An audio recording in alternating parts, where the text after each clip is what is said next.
Deu tudo certo no STJD, jogadores do Cruzeiro liberados para a sequência, departamento jurídico deu aula, hein? Eu já tinha falado sobre isso, quem acompanha a Samuca TV estava tranquilo. Dito e feito, vamos comentar sobre o acordo que fez o Cruzeiro com o STJD, nos casos de Lucas Romero e Caio Jorge, e também a absolvição de Fabrício Bruno. Começou a preparação para o duelo diante da equipe do Ceará. Sobre Matheus Pereira e a data para responder a proposta de renovação de contrato, as maiores folhas salariais da Série B, além das últimas de mercado, bastidores, finanças e muito mais. Vamos lá, pessoal, antes aquele pedido sempre importante para você deixar o like, é só clicar aí no joinha, você vai curtir o vídeo. Você que ainda não é inscrito aqui na Samuca TV, faça a inscrição. Na sequência, ative o sininho para não perder nenhum conteúdo. Vamos juntos com as quentes do dia nesta terça-feira. Começando com as notícias do STJD, Superior Tribunal de Justiça Desportiva. Primeiro julgamento do Fabrício Bruno foi absolvido, o que era mais do que certeza, né? Se ele fosse punido, seria uma maluquice muito grande. E aí, por causa daquela expulsão diante do Palmeiras, por segundo amarelo ainda, o Fabrício Bruno foi absolvido. Teve um outro julgamento também que é importante, e aí o Cruzeiro, mais uma vez, o departamento jurídico trabalhando bem. Esse foi de ontem, inclusive, mas é importante a gente dizer porque numa dessas você acaba perdendo o mando de campo, né? Foi daquele segundo clássico da Copa do Brasil, o Cruzeiro escapou de perder o mando e foi condenado a pagar multa por causa de um frango de plástico, né, que foi atirado em campo. O clube ele poderia ter aí a perda de mando, mas tem que pagar uma multa de R$30 mil e também R$2 mil aí pelo atraso no reinício da partida. O Cruzeiro tinha sido denunciado aí no artigo 213 do CBJD, também que trata da responsabilidade do clube por providências em relação à segurança e à prevenção de lançamento de objetos no campo. Aí artigo 206, atraso no início ou reinício da partida. O artigo 191, descumprimento de regulamento. E o artigo 243G, que trata da prática de atos discriminatórios, nesse caso vinculado aos cantos homofóbicos. E aí o Cruzeiro se defendeu. Também não tinha prova concreta assim, mas é sempre importante que o próprio torcedor ele esteja ali atento, né? Porque numa dessa aí o clube pode acabar sendo punido. E o principal assunto do dia no STJD aí tem a ver com a transação disciplinar que o Cruzeiro fez com o STJD nos casos de Caio Jorge e Lucas Romero. Os atletas pagarão uma multa de R$200 mil e vão encerrar o processo por meio da medida disciplinar alternativa. E isso só é possível por causa que o Caio Jorge, né? Primeira expulsão na carreira, o auditor Rodrigo Ayashi, que ele é integrante do pleno do STJD, ele destacou o seguinte, que os denunciados não gozaram do referido benefício no último ano, eles não apresentam antecedentes ou conduta desportiva que impediria de fazer essa transação e que por isso teve o benefício concedido.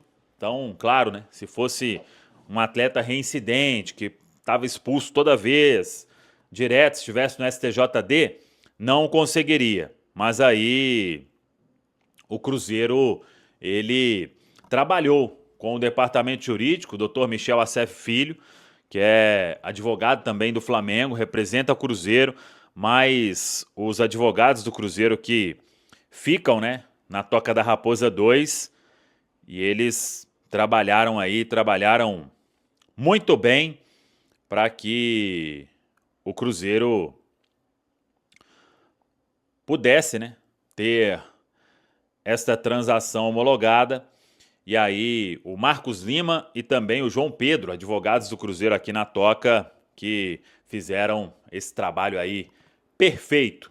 E hoje foi dia de retomada dos trabalhos na Toca da Raposa 2. Cruzeiro começou aí a preparação para o duelo diante da equipe do Ceará. Todo mundo indo a campo. Técnico Leonardo Jardim muito à vontade para montar o time, né, que joga lá em Fortaleza. E claro, aguardando aí para saber o que o Cruzeiro vai precisar nesses 3 jogos, até em termos de melhorar a colocação, porque tem premiação, né? Cada posição mais alta que você ganha, você tem aí uma oportunidade de ganhar, faturar mais grana, e é o que todo mundo quer. Então, vamos acompanhar ao longo da semana aí, muita coisa para acontecer. Por mais que o Lucas Romero tenha sido liberado no STJD, ele cumpre suspensão diante do Ceará por causa do 3º cartão amarelo. Tá falado, pessoal? Um abraço, até a próxima. Vamos que vamos! Samuca, algumas pessoas pedindo para você falar sobre o vídeo real aí, ó, o Edson Lucas, o Fernando Mota também. O Neiser, o Milionários anunciou, né, a rescisão dele.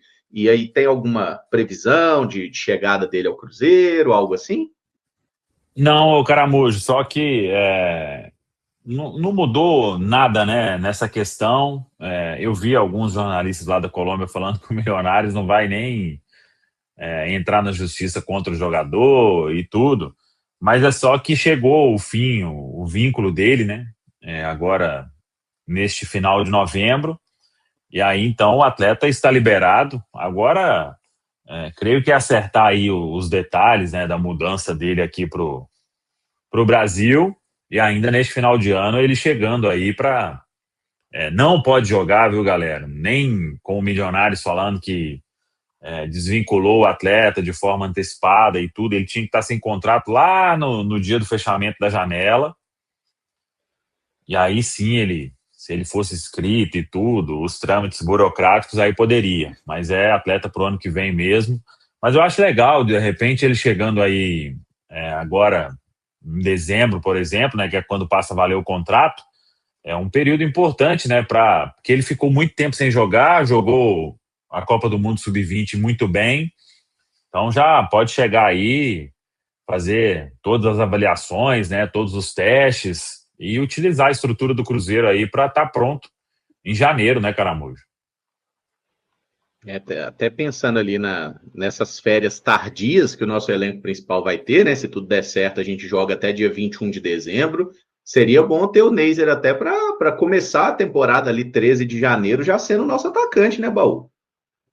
Ah, com certeza, né? Eu até pensei, eu até postei no Twitter ali, eu falei, pô, um ataque com Caio Jorge, Vigia Real, Sinisterra, Arroio, não para entrar em campo todo mundo, tá? Eu falo, ter à disposição ali, cara, né, tem potencial para esse estilo que o Jardim joga, né?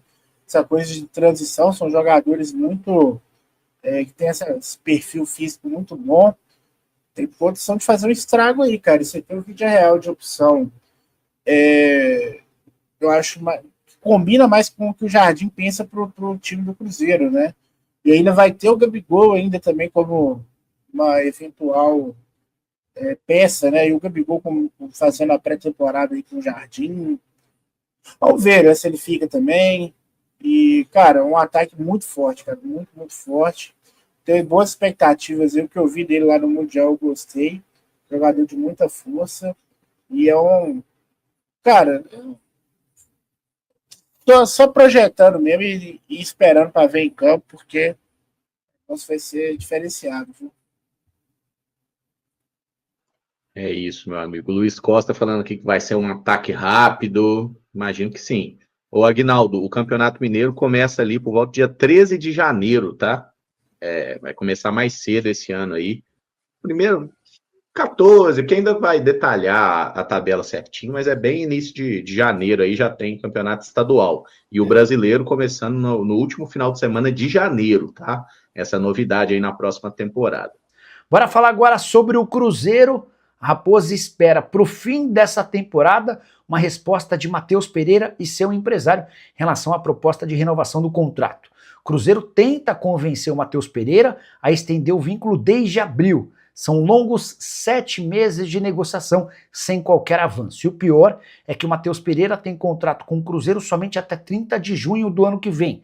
Isso significa que se o Cruzeiro não prorrogar o vínculo ainda nesse ano, vai correr o risco de ver o Matheus Pereira assinar um pré-contrato com qualquer clube do Brasil ou do exterior, a partir de 1º de janeiro, perdendo o jogador de graça em 1º de julho. Na última rodada de negociações com o Eduardo Maluf, o representante do Matheus Pereira, o Cruzeiro ouviu que o atleta vai aguardar o fim do Campeonato Brasileiro e da Copa do Brasil para se posicionar. A partir daí o Cruzeiro vai saber o que precisa para garantir a extensão do contrato. Raposa que já topou fazer do Matheus Pereira o jogador mais bem pago do elenco. Hoje esse status é do Gabigol, que ganha 2.400.000 por mês entre salários, direitos de imagem e luvas. O Matheus Pereira ganha na casa de R$1.800.000. Importante contar que no Cruzeiro há a percepção de que o Matheus Pereira não vai esperar pelo fim do contrato para defender outro clube da Série A do Campeonato Brasileiro. Relação que ele tem com o torcedor, com a diretoria e o fato de ser cruzeirense permitem ao Cruzeiro imaginar que essa possibilidade está descartada. O risco é de que o Matheus Pereira faça valer uma vontade dele, da sua esposa, vontade já antiga de voltar a morar na Europa.